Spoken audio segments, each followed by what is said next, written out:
Hello students. So in our previous alternative English class, we have discussed a poem. We have started a poem called The Daffodils.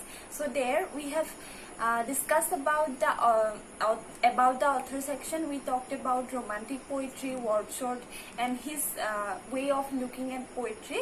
So in this video, in that previous video, we have only covered the first stanza of the poem. So I am going to teach you the later part of the poem. In this video, we are going to finish the poem.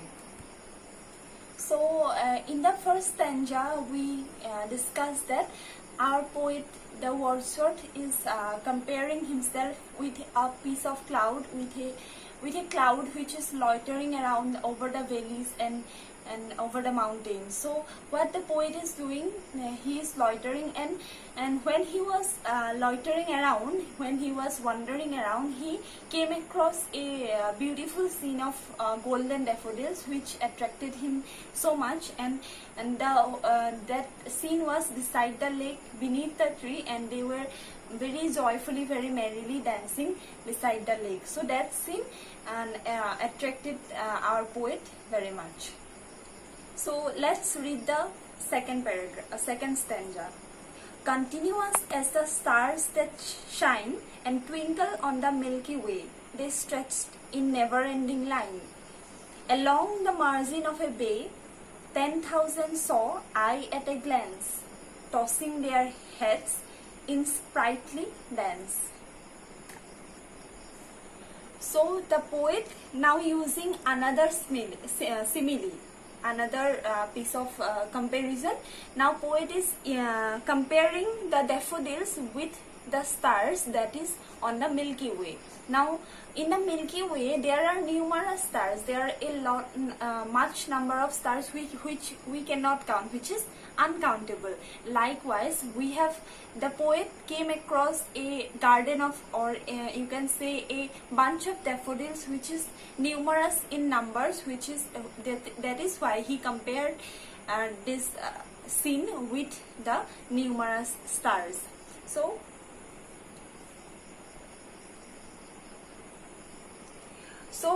what they were doing, they stretched in the never-ending line. So the amount of things that eyes can see, that the daffodils, the line of daffodils going beyond our, going to a great distance, going beyond our eyes can see. So they are stretching a never-ending. Therefore, the poet is calling that they are stretching a never-ending line. So along the margin of bay. Now what is bay? Bay is a body of water. Like, don't we have Bay of Bengal? So we have Bay of Bengal. Like that was, we have bay which is a body of water. So here bay is what? Bay is the lake. So what the daffodils are doing beside the lake, they were making a never-ending line. They were stretching a never-ending line near the bay. 10,000 saw I at a glance. Now poet said that he has seen 10,000 daffodils at a glance. Now here poet is using the technique of hyperbole. What is hyperbole? It's a kind of exaggeration. Like the poet has not seen, like poet has not counted 1 to 3. In that way, it is not 10,000. Like we don't we said that how many 1,000 times I have told you not to go out, still you go out. Like that was we scold from our parents, right? 1000 bar kolu tumi ulai gola teneka type no kojan. Kintu year meaning to etu nohoy je tumak 1000 bare koise. It's a kind of exaggeration, and that technique is called hyperbole, and the poet is using here the technique of hyperbole when he said that 10,000 saw I at a glance, which really means that there are numerous daffodils, numerous numbers of daffodils were there, and the poet seen a huge garden or huge field of daffodils. They were doing, tossing their heads in sprightly dance. So what they were doing, they were like here we also get to know the poet is again using personification. Like we have came across that the daffodils are dancing with the breeze in a lively manner. Here also, beside the lake, it is stretching in a never-ending line. Then, and it is tossing their heads in sprightly dance. They are making a lively appearance and a lively dance beside the lake, bay of the lake. So to sum up the second stanza, the poet is the poet is doing. The poet is comparing the daffodils with the stars because it is numerous in numbers and it is also shining. So that is why it is he is comparing the daffodils with the stars. And also it is making a never-ending line. That is why also it is numerous. Now poet is wanting us to realize the number of the daffodils. So that is why he is using many similes and personification. That is why he also said 10,000 and 10,000, and which he guessed 10,000, and which he uses us to make us realize that it is really a huge field of daffodils. Now let's see the third stanza.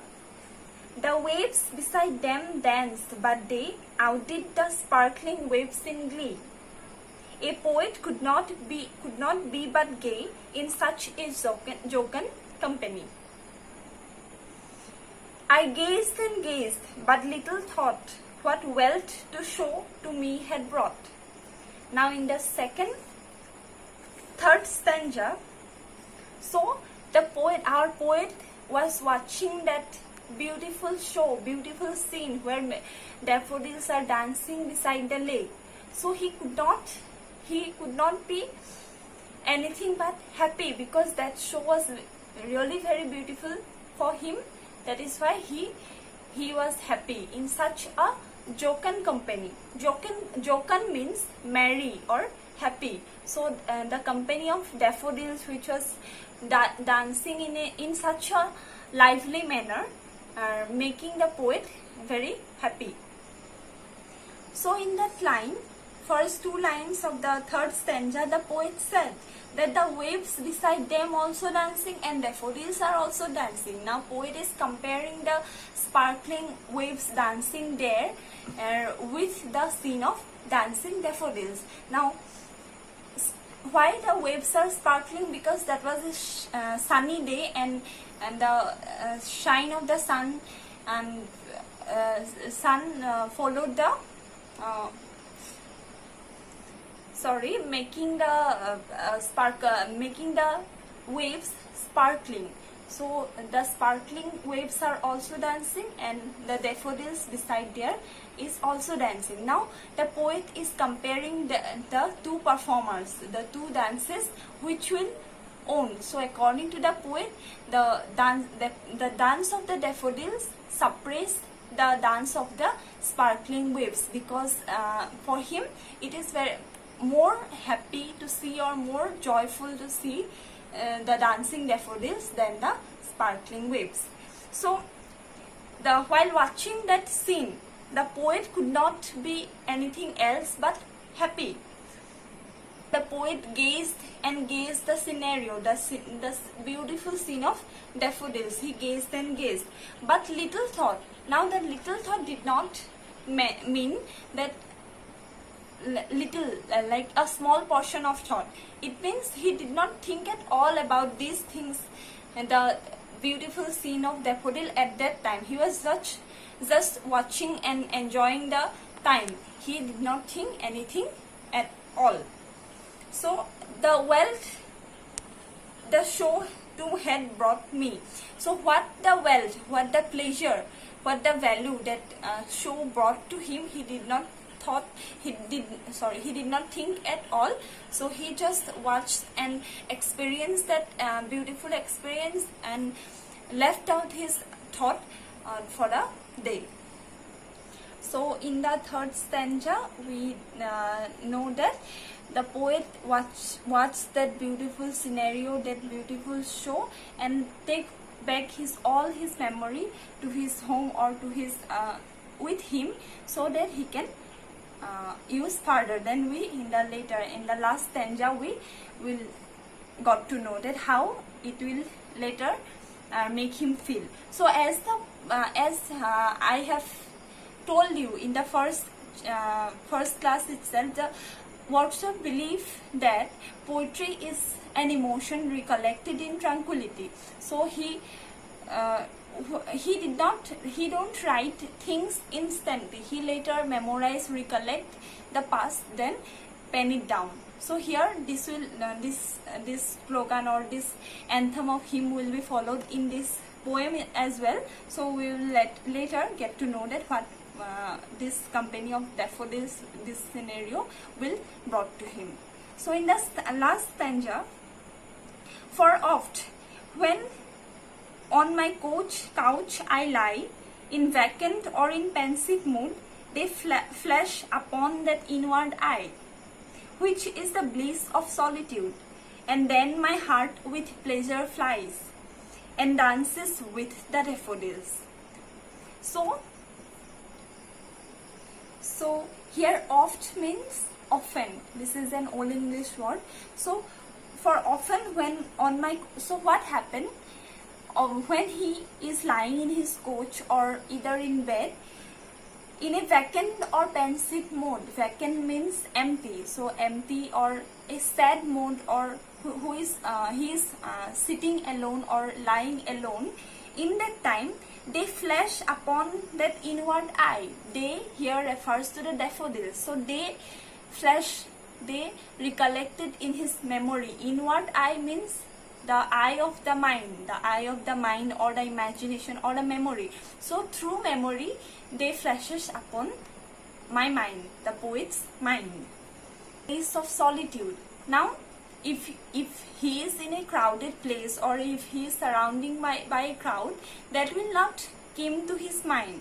If he is in his solitude, or he is alone and spending time with himself, in that moment this beautiful scene of daffodils, the daffodils dancing near the lake came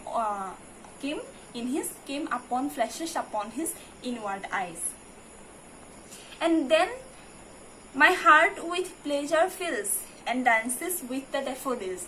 Although he was in sad mood, the thought of the daffodils, the beautiful scenery of the daffodils recollected in the past, the memory of the past, make him joyful or make him merry, because they are so beautiful and so joyful. In that moment, the beautiful show of daffodils came into him in his mind like a vision. They did not appear physically. They came into his mind like a vision, then fills his heart with pleasure and joy. These beautiful thoughts only give him pleasure in a form of a vision. So that is it. So the whole poem is about daffodils, which is very appropriate of the title itself. So ebar moi অসমীয়াত কৈ দিছো. So poete কি কৰিছে, আমাৰ wordsword poete যেতিয়া ঘূৰি ফুৰিছে, নিজকে ডাৱৰৰ লগত তুলনা কৰিছে, ঘূৰি ফুৰোতে কি হ'ল, বিউটিফুল সিনৰ এটা ডেফোডিলছৰ এখন বহুত ডাঙৰ ফিল্ডৰ লগত এনকাউণ্টাৰ হ'ল. তো তেওঁৰ ফিলিংটো কেনেকুৱা আছিলে, তেওঁ বহুত জয় ফিল কৰিছিলে, আৰু সেইটো তেওঁ মানে মাইণ্ডত থাকি গৈছিলে. আৰু লেকৰ কাষত ডেফোডিলছবিলাকে নাচি আছিলে. তেওঁ ডেফোডিলছবিলাকৰ লগত তৰাৰ লগত মিলাইছে, 10,000 দেখিছোঁ বুলি কৈছে, কাৰণ তেওঁ মানে আমাক বুজাব খুজিছে কিমান ডাঙৰ এখন ফিল্ড আছিল. কিন্তু মানে একজেক্টলি মানে 10,000 আছিল বুলি আমি ক'ব নোৱাৰোঁ, কাৰণ তেওঁ 1 2 3 কে এনেকৈ লিখা নাছিলে.